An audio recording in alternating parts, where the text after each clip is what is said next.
Joining us now is Jonathan Gilliam, former FBI special agent and former U.S. Navy SEAL, and Daniel Turner, Power the Future founder. Thank you both for being here. Daniel, let's start with you, our energy expert. Is it possible for the U.S. to hurt the Iranian regime without hurting its energy? I know the president is trying to maintain some infrastructure so that if the Iranian people happen to take over the regime, they have an economy, there isn't nation building. But of course, the regime's lifeline is that oil.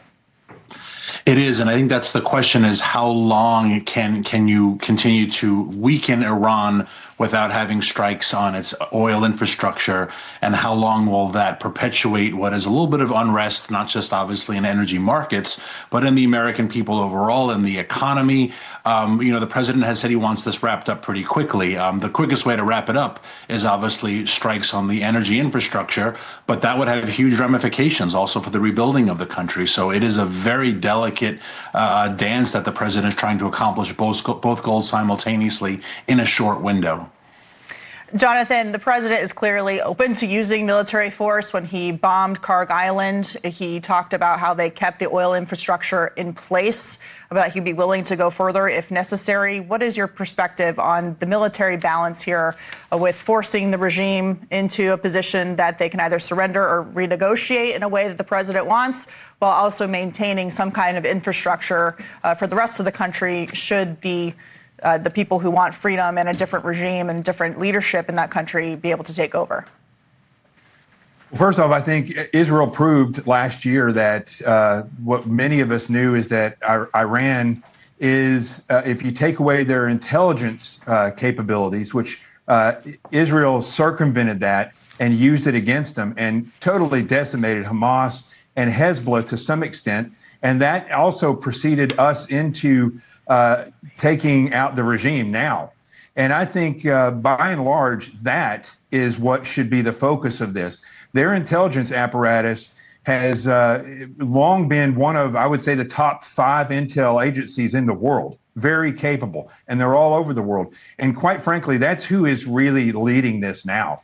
You can attack all the military targets you want, but Iran has the ability, what we call Iran now, has the ability to shift from terror attacks to rocket attacks, drone attacks, anything that is unconventional. They have the ability to do that because their intelligence service is so vast. I would even say increasing riots and protests here in the United States. They have the ability to do all of that. And so I think that should be the target. That is where the focus should be, is not only disrupting them, but destroying them and their ability to carry out or lead any of these things.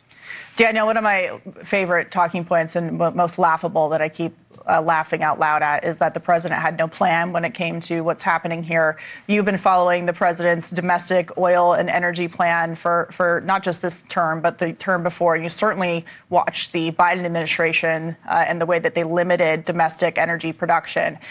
Gas by the gallon is still below what the average was throughout Joe Biden's entire term. President Trump has made the case that, look, we understand that prices may go up, but it will be worth the short-term pain for the long-term gain of not allowing the regime to get a nuclear weapon or to continue their ballistic missile program to threaten Americans around the world.